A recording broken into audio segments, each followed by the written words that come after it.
Hello friends, फिर एक new design लेकर आ गया हूँ ब्लाउज का। और ये डिज़ाइन आज का बहुत ही खूबसूरत होने वाला है। ये डिज़ाइन जो है फर्स्ट लेयर तैयार होगा, उसके बाद पैपिन डोरी लगेगा।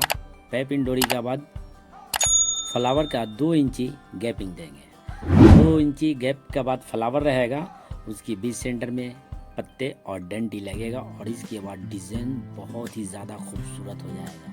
तो वीडियो में एंड तक बने रहें।